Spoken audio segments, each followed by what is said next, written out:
Okay, so here we go. This is my abortion story. Unfortunately, an abortion's a post-abortive mom are one of those rare topics that moms who have dealt with an abortion do not usually open up about. But I have decided to publicly discuss my abortion story. And for the record,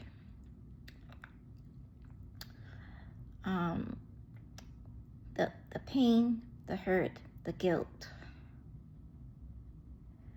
no matter how long it has since you've had your abortion, whether it might have been just yesterday, a month,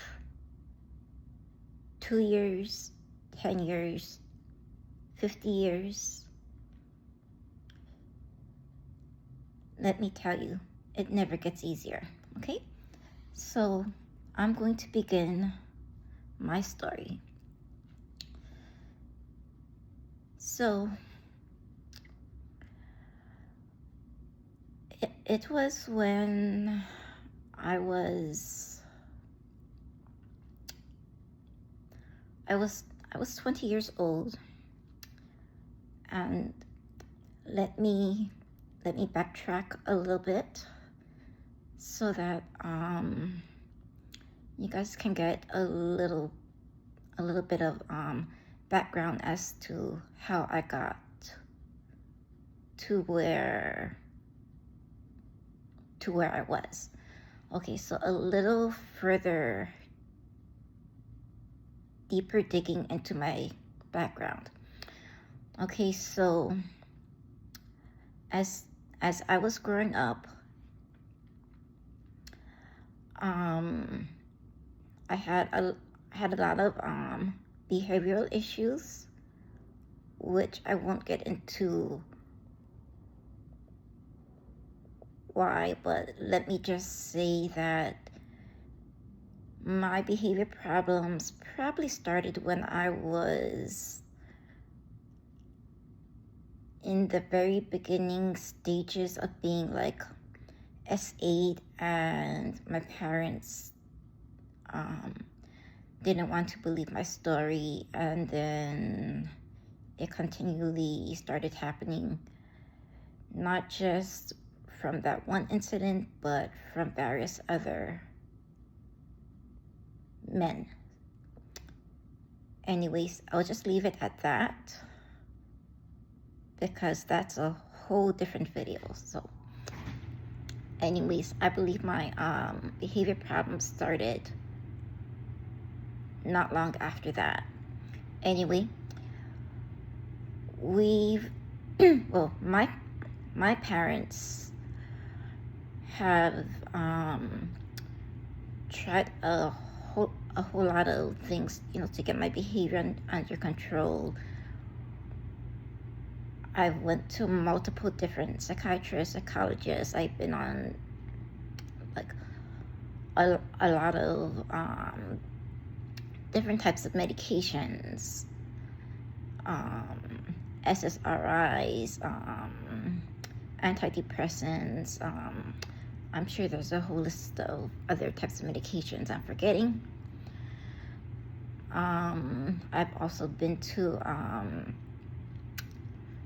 the local psychiatric ward at one of the main larger hospitals in Hawaii, and then another psychiatric facility all the way on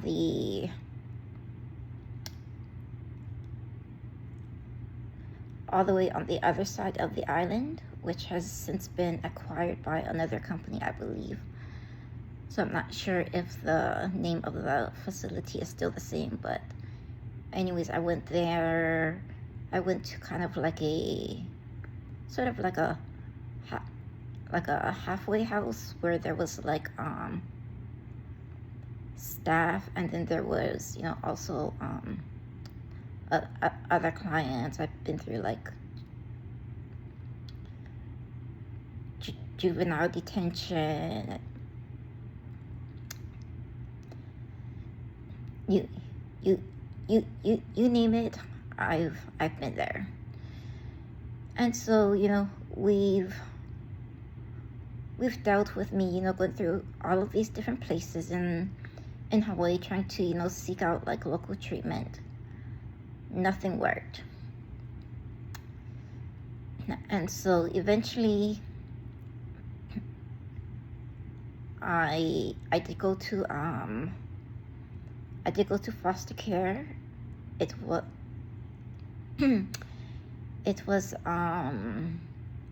it was local in a city where I had my grand aunt and my grand uncle. They also lived, you know, within that same city. So I wasn't very far from my grand aunt, my grand uncle, and my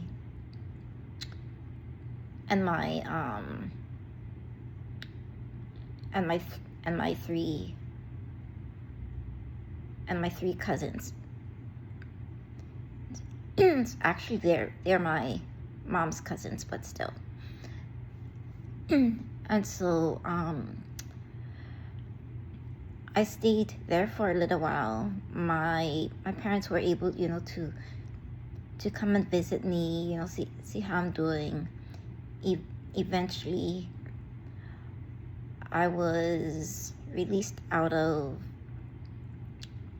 there, and then I'm not exactly sure what happened, but I ended up back at the psychiatric facility that was like on the other side of the island. And it was at that point when my mom decided to take the Department of Education to court because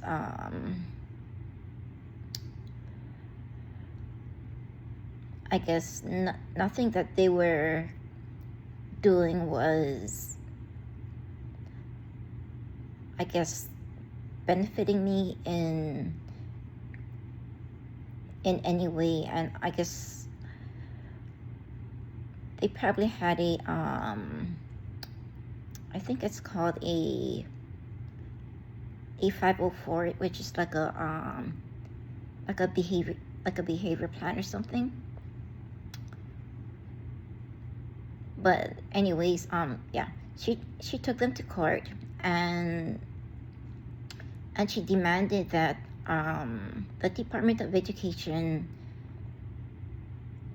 in Hawaii to pay for a placement on the mainland that would best meet my psychiatric needs at the time, and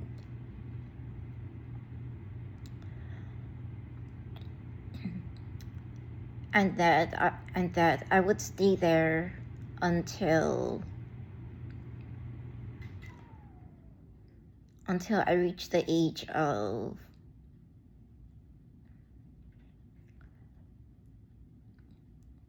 until the age of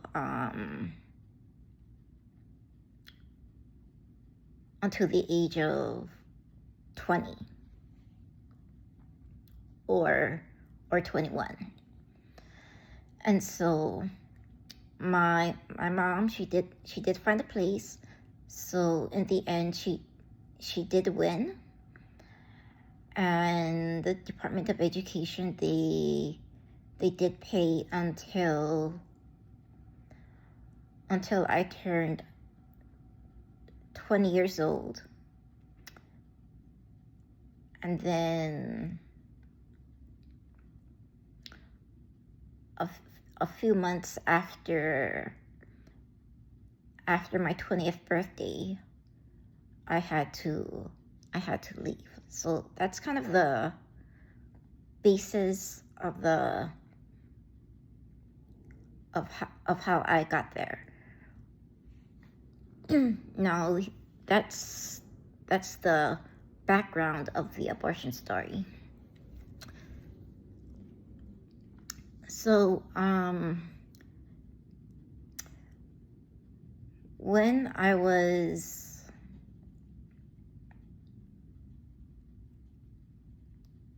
when I was 19 years old, I was in a psychiatric facility, also here in Texas. It's all the way down, like in South Texas. It's close to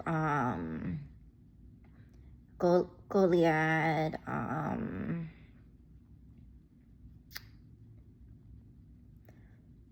around, like the South Padre Islands.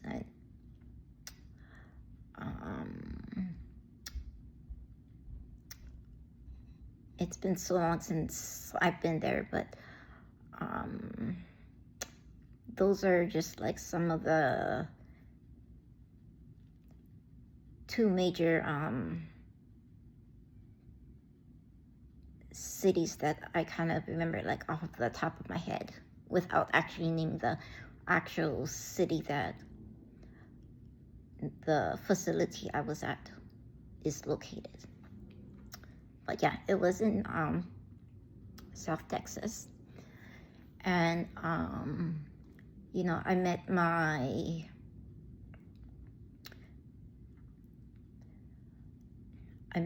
very first serious boyfriend there, and I have never been in a relationship up until then. And before I get into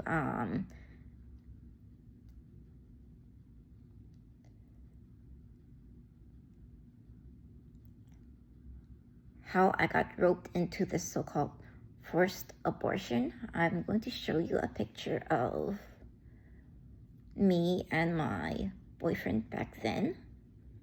And I think we were a pretty adorable couple, and I still do. But this is a picture of him and I.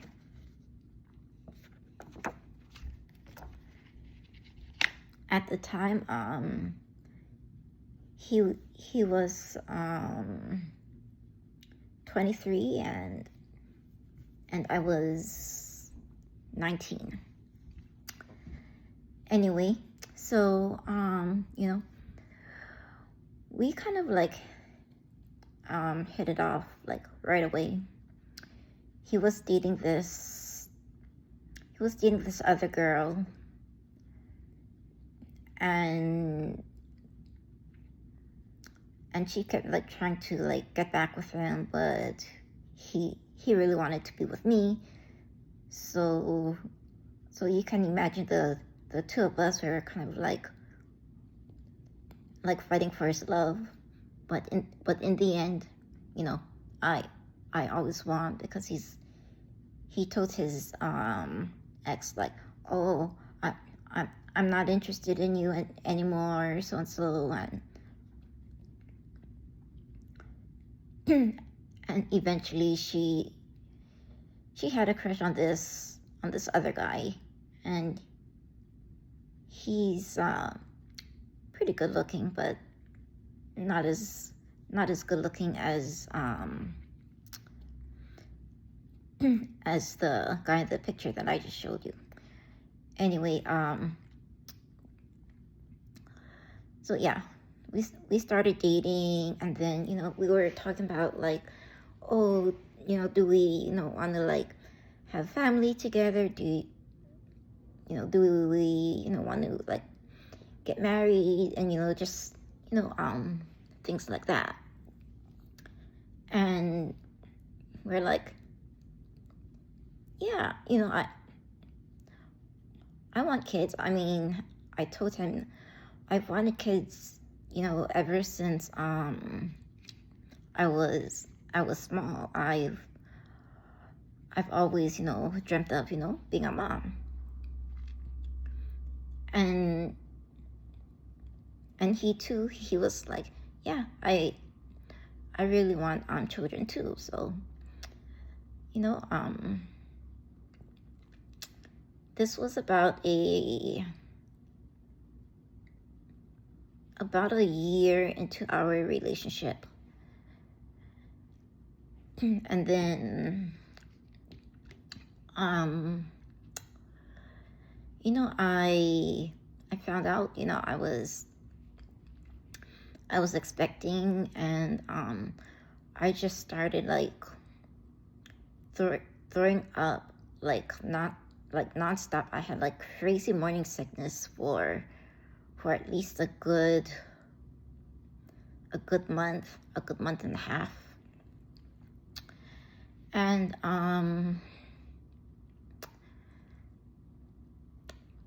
so then I went downstairs, to the nurse's station, and I told the nurse, and I told him, I haven't had my period. I did have a couple of IUDs, but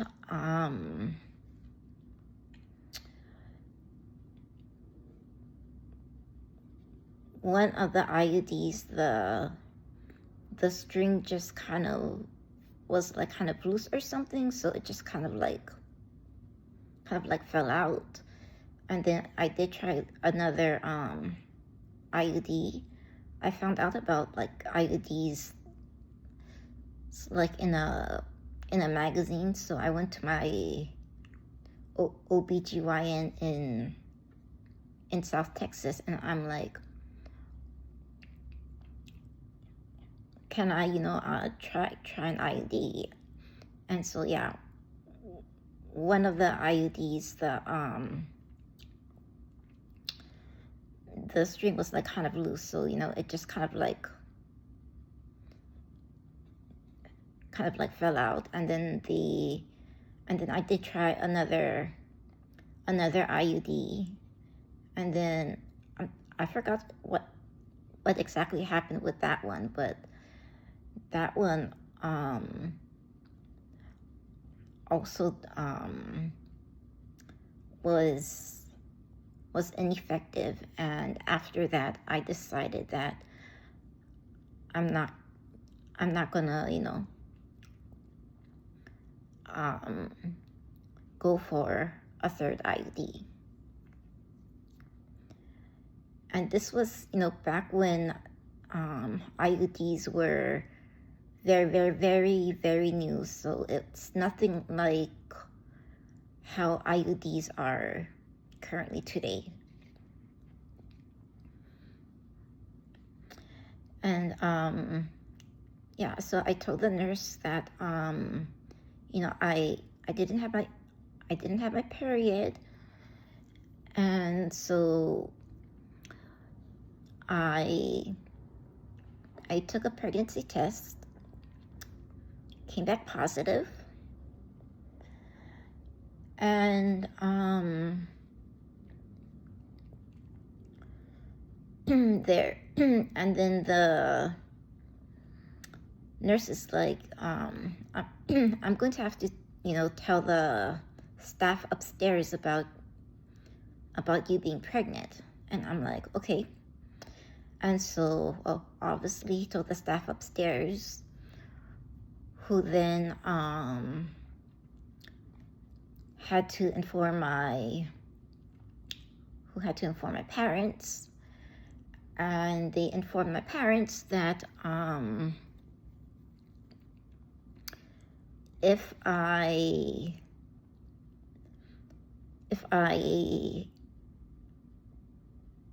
kept the baby, I would not be able to stay at their facility because they're not the type of facility that will take care of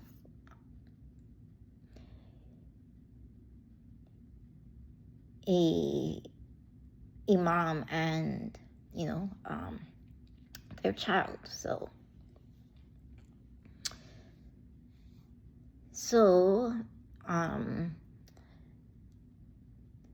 back then, my parents, would call me on Sundays, unless there was something like really urgent going on with my family back home in Hawaii.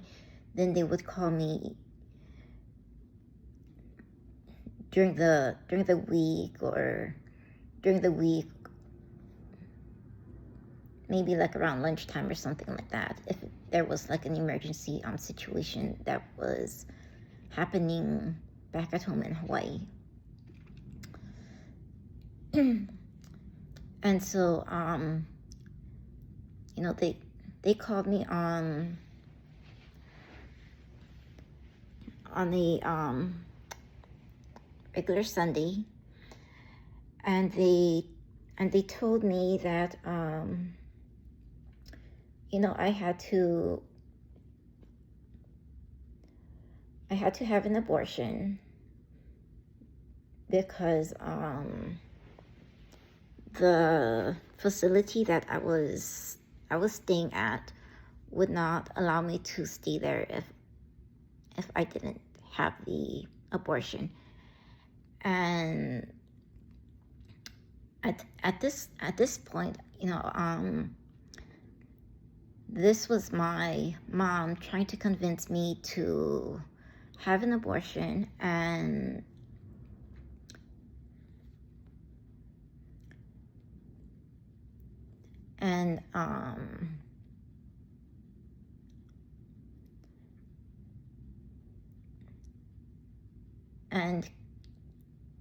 keep in mind that I was kind of clueless on even what an abortion was, but something like inside of me told me to say no. So I told my mom, no, I don't want to have an abortion. I want to keep the baby. And I was adamant about it. So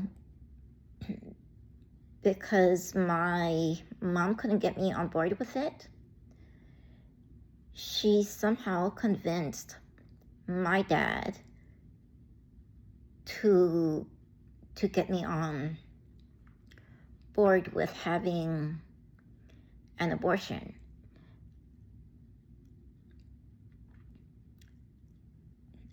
And somehow, me being back then, I was a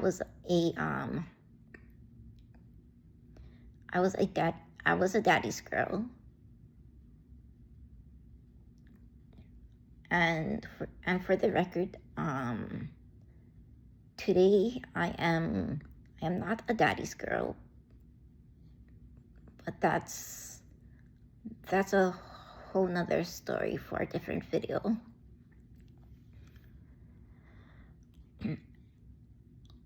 And somehow he convinced me into agreeing to having an abortion, even though I didn't really know what an abortion was. Now, when I told my boyfriend at the time, I told him, what was going on. Well, he did a little research of his own, and he prints out, like, I don't even know like how many pages, but it was like 10 or like 20 pages of the case about Roe Roe versus Wade, and I don't even remember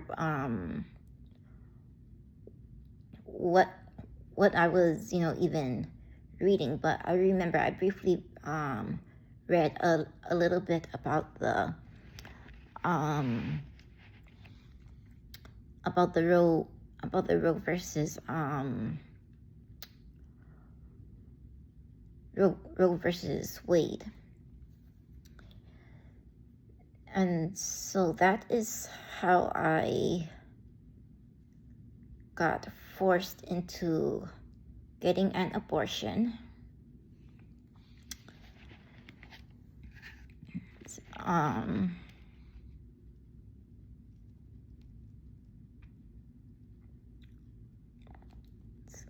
One second.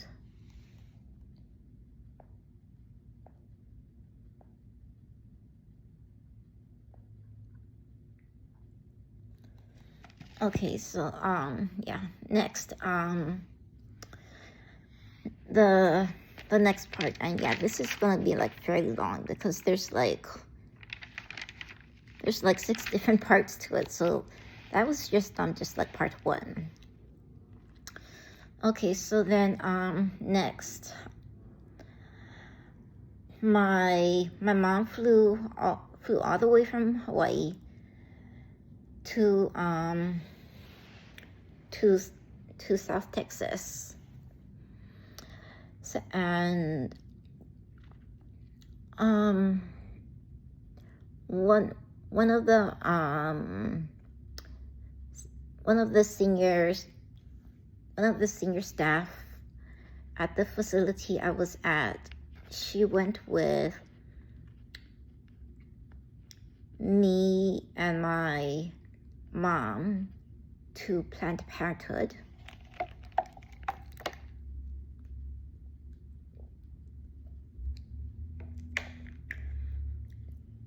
To San Antonio,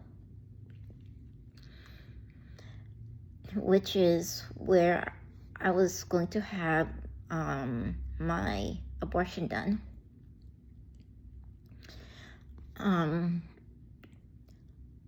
My mom had no idea where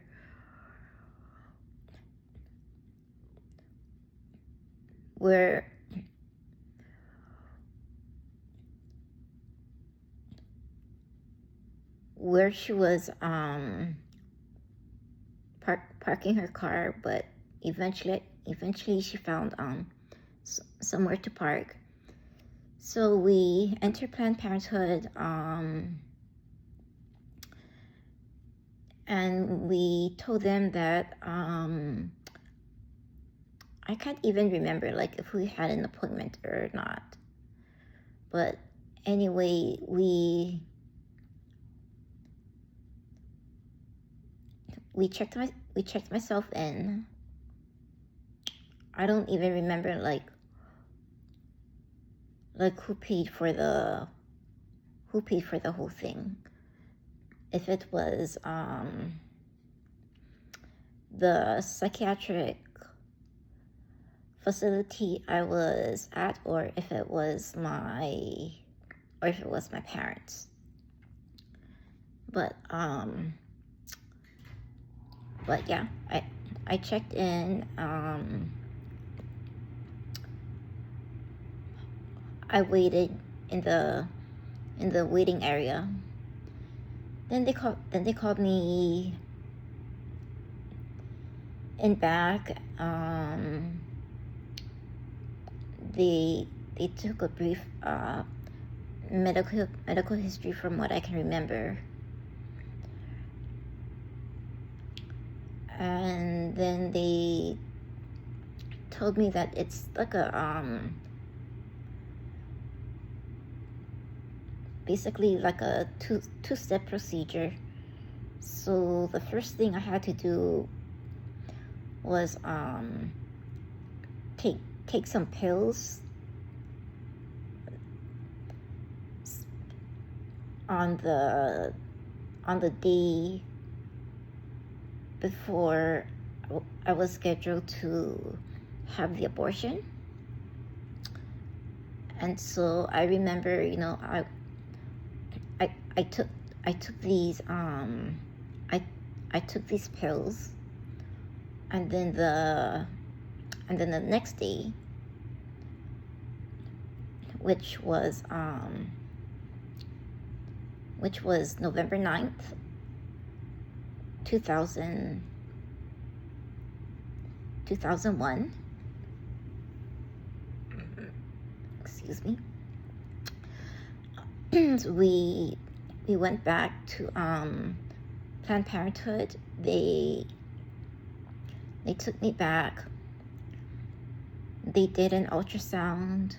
They asked me if I wanted to know the gender of the baby. I told them no. Then they had me lay down on this I guess table, and they asked me if I wanted pain medication before they started doing the abortion. And I told them no, and they're like, are you sure? Because some patients they can't tolerate the procedure. And I'm like, yeah, I'm sure. So they they went through with the abortion, and and I remember it took about maybe like a half hour to maybe like 45 minutes. But I remember the abortionist, he went in and he basically tore like every part of my baby's body apart, like limb by limb, until there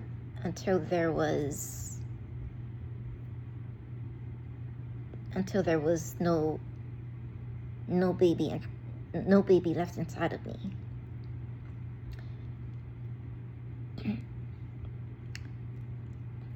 And then I remember the abortionist asking me one more time,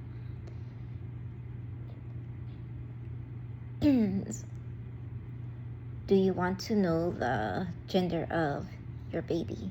And I told him no. And then after that, I was placed in this recovery room with a bunch of other post-abortive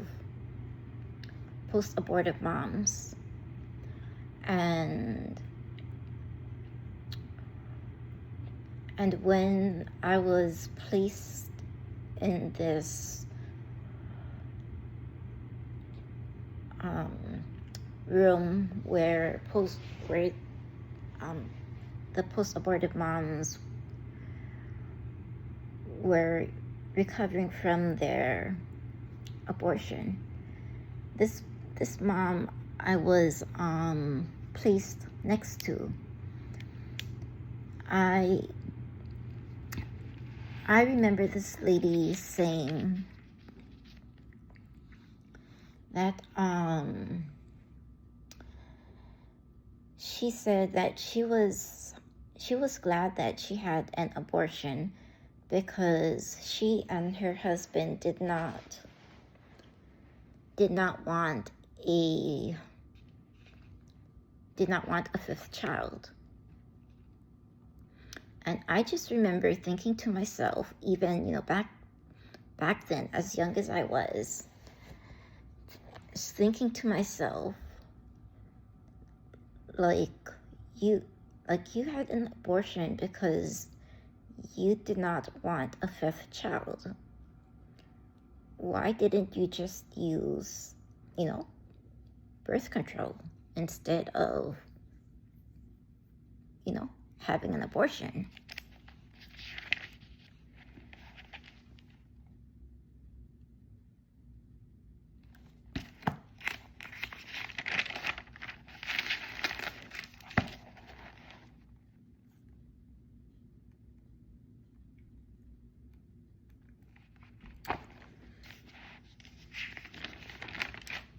And so that was part 2. And this was, hold on, I'm not sure. I have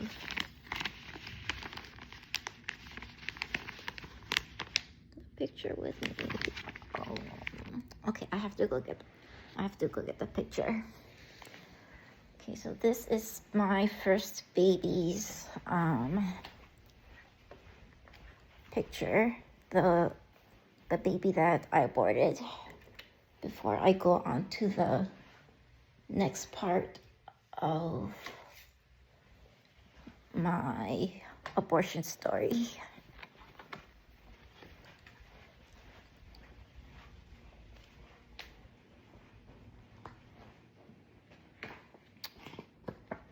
Okay, this is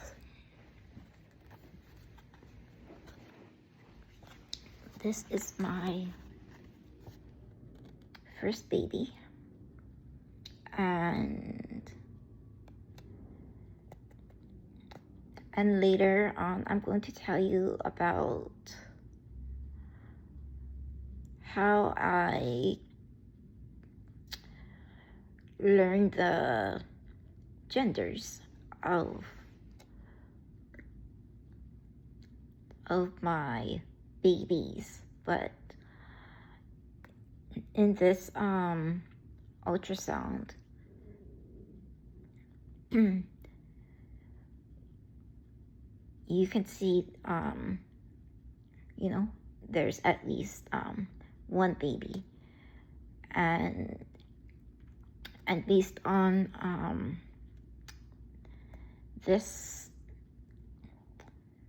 ultrasound, I gave this baby a name because I believed that this baby right here was going to be a baby girl, and I did name her, which my mom told me she actually hated the name, but it's actually based off of 2 names that I love, and one part of the name is actually in honor of one of my best friends back in the 3rd grade, whose mom passed away from lung cancer when I was in the 3rd grade, and she was like a second mom to me. So I named her Alyssa Sandra, and that is spelled ALLYSSANDRAH.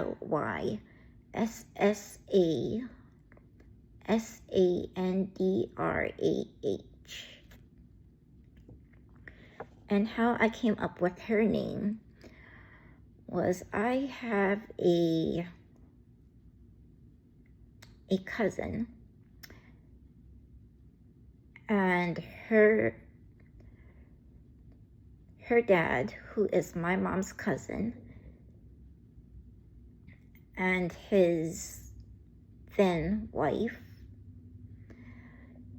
named their daughter Alyssa. And I'm like, I absolutely love that name. And I kept that name in store just in case I ever, had a baby of my own. And this was way back in like the early 1990s. And so that's how I got the name Alyssa. But I wanted to be a little more unique, so I added a second L to the name Alyssa. And the name Sandra, that was actually the name of my 3rd grade best friend's mom, who passed away from lung cancer. Because when I used to go over to his house, well, it was more actually like an apartment or condominium, but I would often go over to his place, and we would have sleepovers. And yeah, so I was close to his mom and his dad, who has since passed away. And yeah, her name was Sandra, and so I put the two names together and I got Alyssa Sandra. And again, I wanted to be unique, so I just put an H at the end of Sandra. So that's how I got Alyssa Sandra, ALLYSSANDRAH.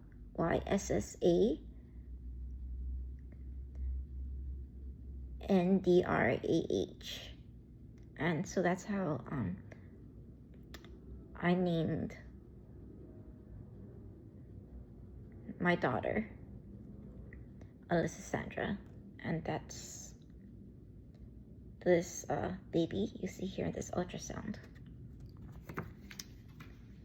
So that's part 2. Okay, now we're getting into part 3. Okay, so now it's about 4 years later. I am back home in Hawaii, and at this point, a lot of my cousins, they're getting married. They're having children of their own, and so all of my family,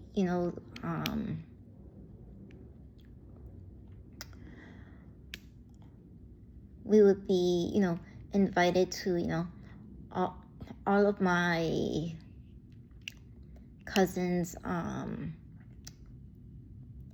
weddings and you know, like their baby showers and you know, things like that. We'd be, you know, getting big baby announcements like so and so just had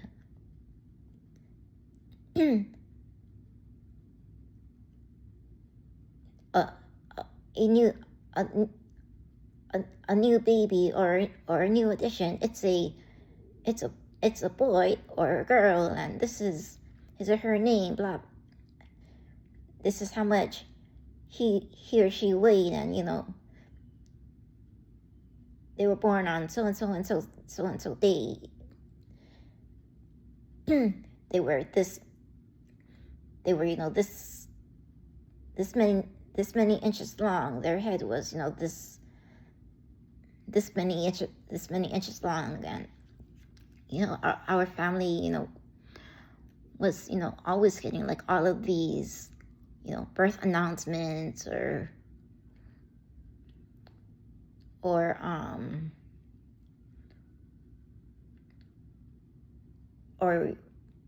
wedding amount or you know,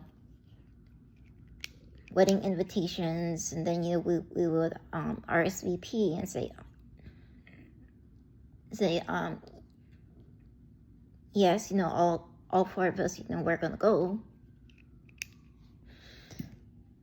So then, you know, I'd be, you know, sitting at the table with my parents and my brother, and well, I tried to, you know, put on like a happy face for them. At the same time, I was, you know, kind of like feeling sad, because I'm like, you know, why can't I find anyone to, you know, settle down with? Why can't I, you know, have any children of my own? And so, you know, deep on the inside, I was really feeling, you know, kind of sad, but at the same time, I was trying to be, you know, happy, you know, for my cousins, because, you know, they were, you know, getting married. They were having children. They were, you know, celebrating their first birthdays. And me, I felt like an outsider, because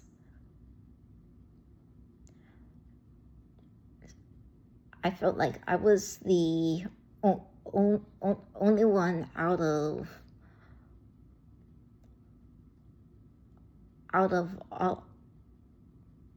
all of my cousins who were born in the same year, who wasn't, you know, like getting married or, you know, having children.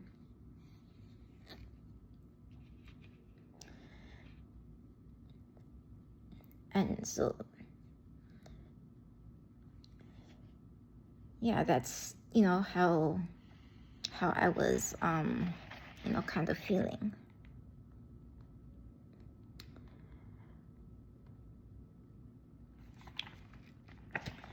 But,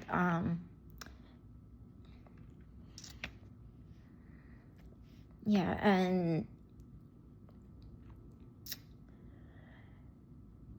and even even back back then, going back as far as, I'm gonna say about 2020. Honestly, it was maybe as far as back as recently as 2022. I remember my mom and I, we got into a heated argument because she didn't like the way,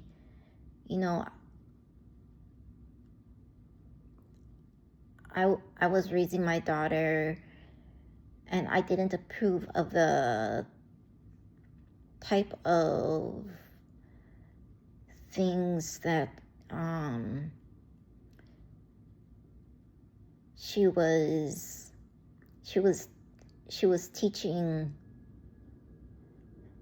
teaching my daughter with, and the type of books she was reading to my daughter. She's like, oh, she's my granddaughter, I have a right to spend time with my granddaughter. I said, yes, Mom, you're right. You do have the right to spend time with your granddaughter. But you need to remember that she is my daughter and I am her mother. And you need to remember that whatever you teach or read to my daughter, it has to be approved by me, because I'm her mom. You are not her mom. You already raised your children. Now, I'm her mom, and you have to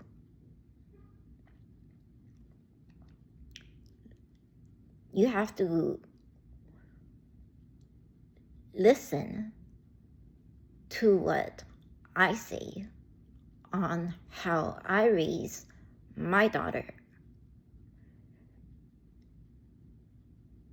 And what you teach my daughter and read to my daughter needs to be approved by me. If it's not approved by me, you cannot teach that to my daughter, or you cannot read it to my daughter. And so my mom keeps just going on and on about, how that's not fair, and things like that. And so eventually, it gets into a very, very heated argument, and I'm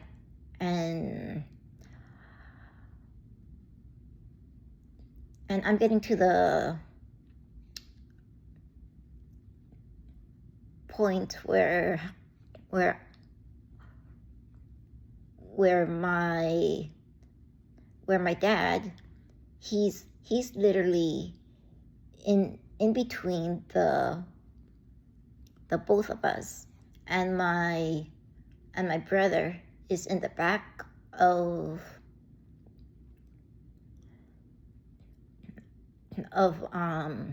me,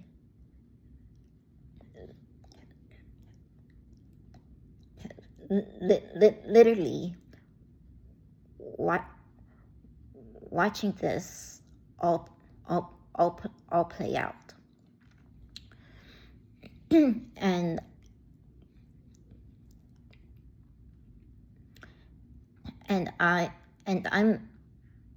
my dad is telling the both of us to stop it, cut it out, and that we both need to calm down. And I'm telling my dad, she started it.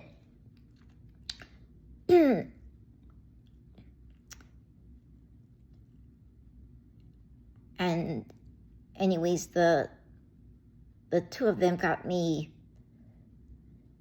so frustrated and so angry. I told them, the two of you aren't even entitled to be called parents, and that the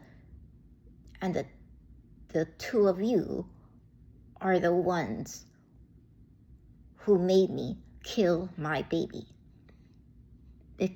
Because in truth, that's exactly what they did. They made me kill my baby. If it wasn't for them, my baby would still be alive today.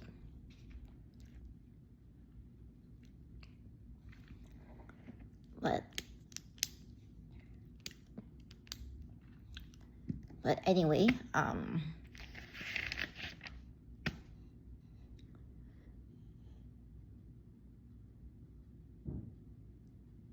thankfully my mom has went to heaven.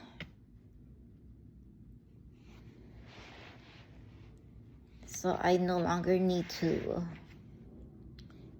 worry about her.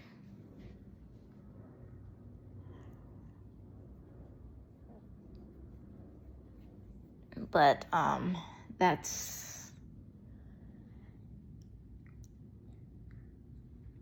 but me not being a daddy's girl, again, that's a whole nother story for a whole nother video.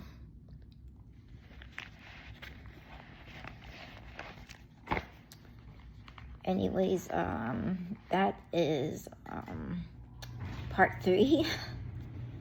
Now we're heading into part 4. Okay. Yeah, I often wondered why I couldn't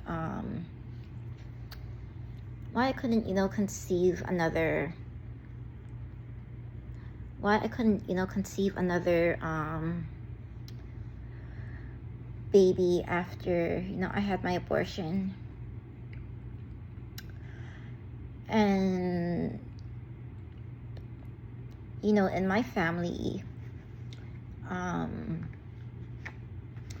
infertility does not run in my family, so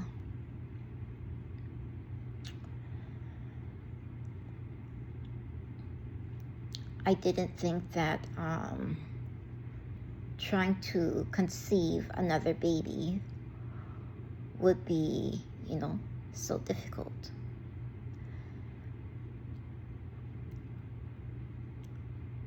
But I never thought that it would have anything to do with me having an abortion. Well, eventually I did some research, and I actually found out that after having an abortion, that some post-abortive moms can have difficulty conceiving another baby. And I happen to be one of those moms who had a difficult time of conceiving another baby. It took me 10 years before I was able to conceive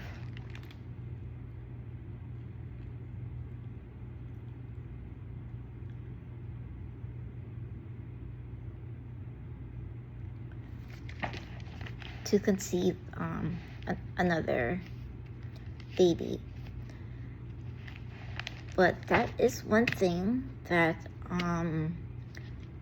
abortionists do not tell post-abortive moms is the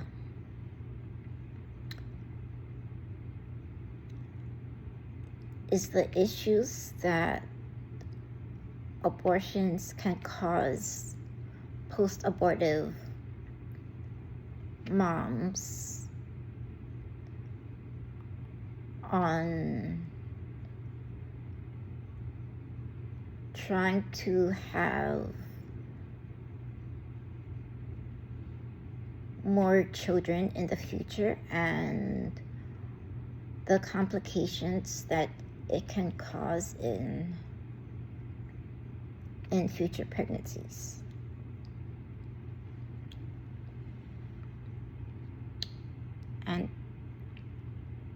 And that is part 4.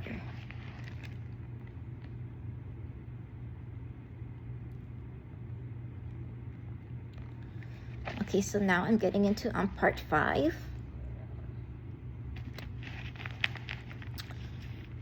Okay, so one night, I was actually asleep, and I had almost what I call was like a vision, and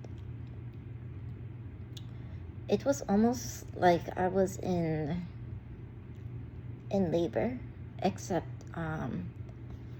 you know, I wasn't screaming, but it did feel like, you know, I was going through like contractions, and I was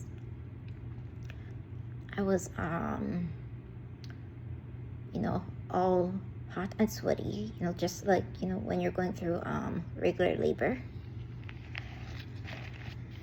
And I was, you know, breathing in and out again, you know, similar to regular labor. When I saw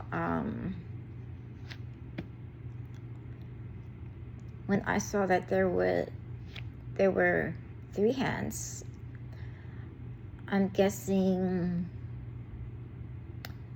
2 hands were probably a regular doctor, and then there was a third hand.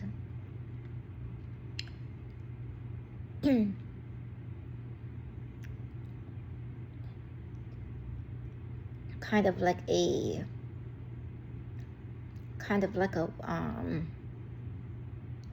what I can only describe like as a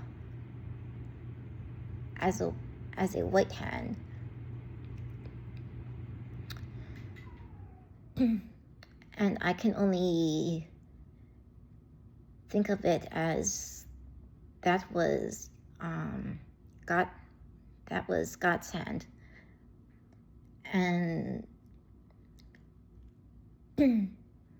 he was pulling out a baby, and he showed me the baby, and he showed me the baby's face. And in that moment, when I saw the baby's face, I'm like, wow, that baby looks just like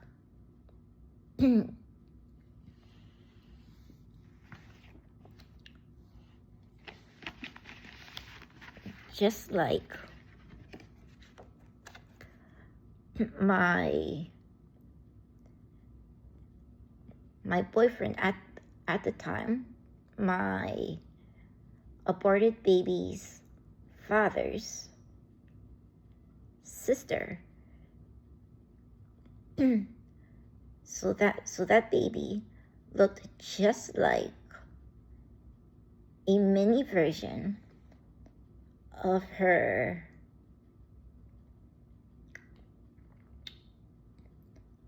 Auntie Rose.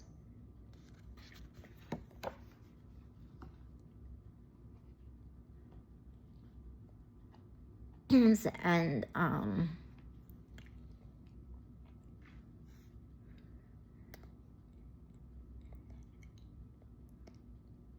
and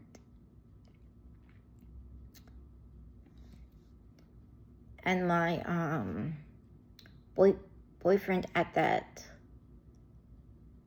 time, yeah, his sister Rose, she is gorgeous. So when I saw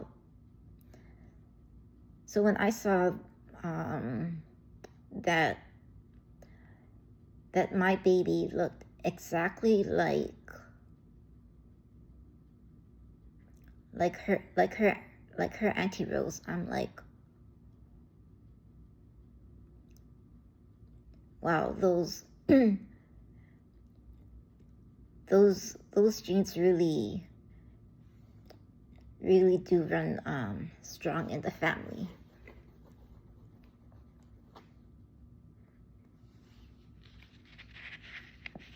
Because I mean, my boyfriend at the time, he was, obviously very handsome, very attractive. Today, he still is very handsome, very attractive.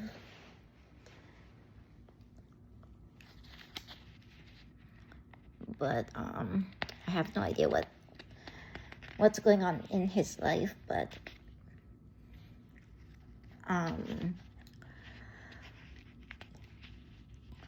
I do look him up every so often, just to see pictures of him, and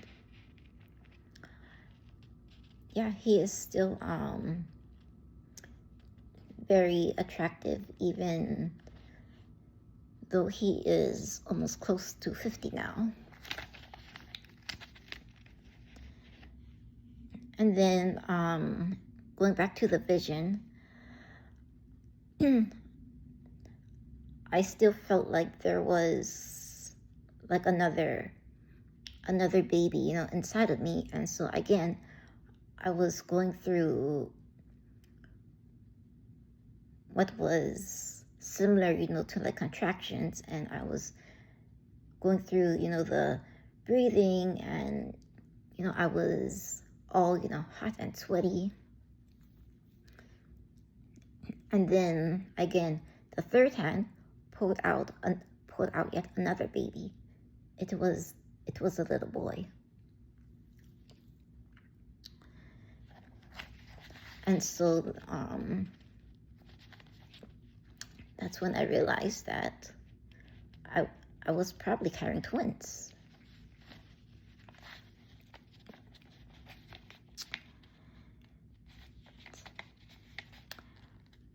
And so that brings me to my closing, which is the loss of a child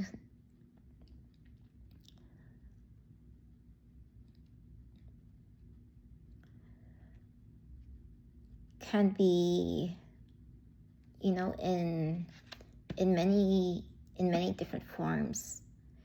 It can be through an abortion, can be through a miscarriage, can be through a stillbirth, can be through an accident, a car accident, it can be through a drowning, it can be through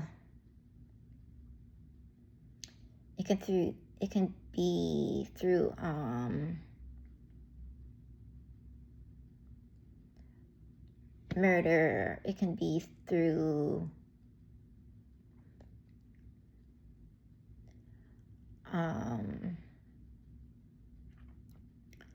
shaking a baby, otherwise known as shaken baby syndrome, which I've also done a video on that, because my daughter has also suffered from that.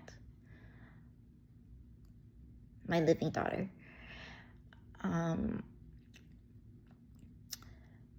It can be through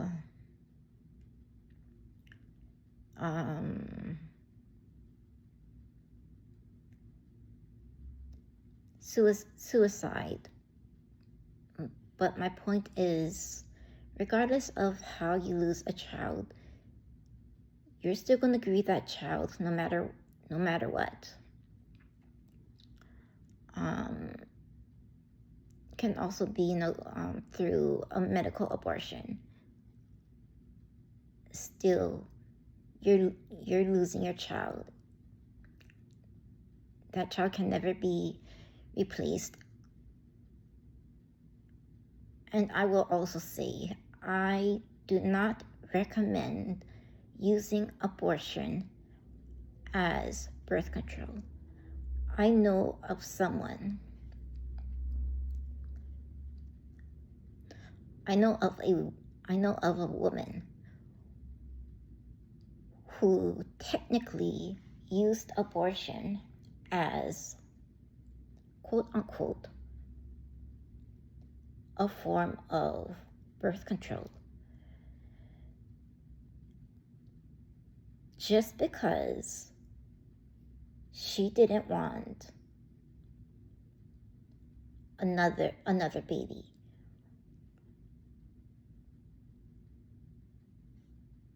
Of which she kept two of those babies, which she raised, and they are currently adults. And one of them has her own baby. So this lady is now a grandma. But she had 8 abortions. And I'm like, girl, how can you have 8 abortions after all that I went through with even like having one? I can't imagine going through that another time.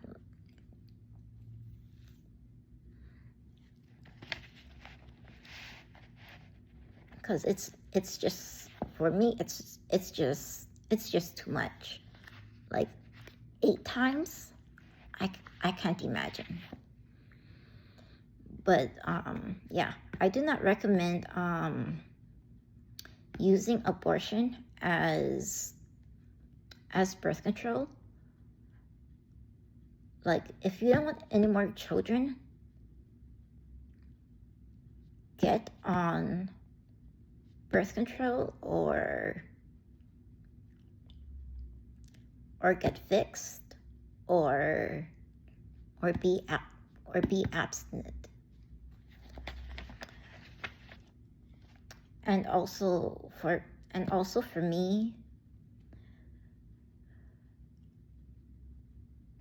part of the way that I deal with my abortion to this day, and I find it very difficult on these certain days, like on my birthday. I'm not going to say when my birthday is, because I don't want like confidential, that kind of information being exposed. But I actually calculated the day that I had my abortion done, which was on November 9th, 2001. And I was actually 9 weeks along. And so I actually calculated when my due date was actually supposed to be. So that was actually supposed to be on June 16th, 2002. And so when I calculated back to when I actually conceived the baby, it was actually on my birthday. And so nowadays, when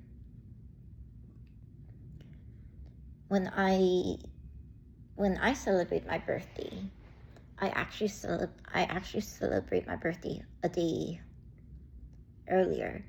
So when people flood me with happy birthday wishes on my actual birthday, I just stay silent, and I don't say thank you or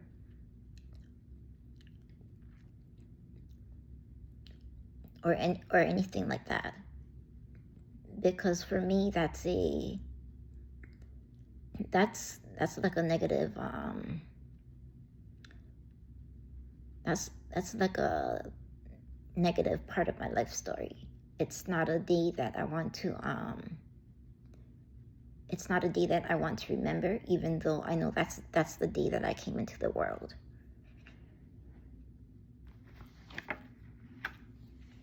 But these are pictures of my daughter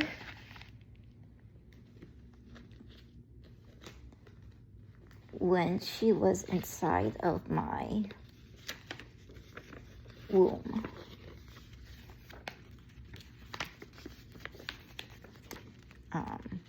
Yeah, my living daughter. So this is one.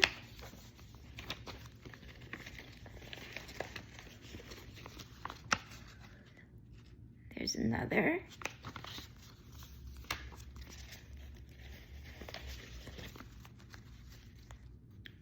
Here's another.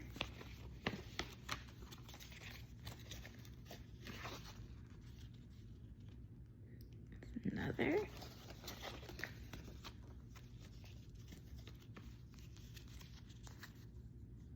Another.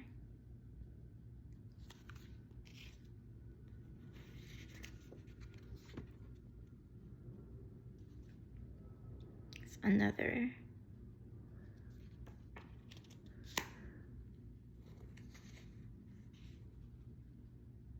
Another one.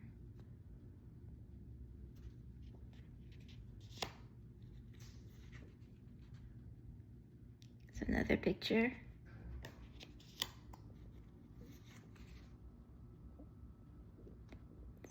Another one.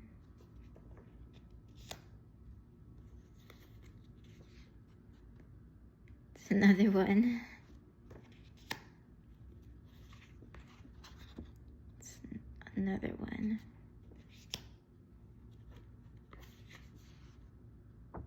It's another picture. Another picture. Another picture.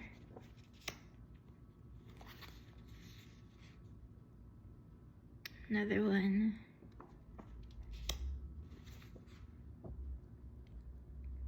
Another picture.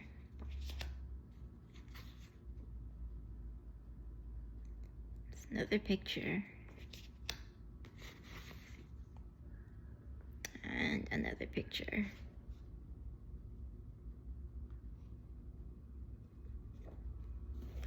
Yeah. I'm not sure if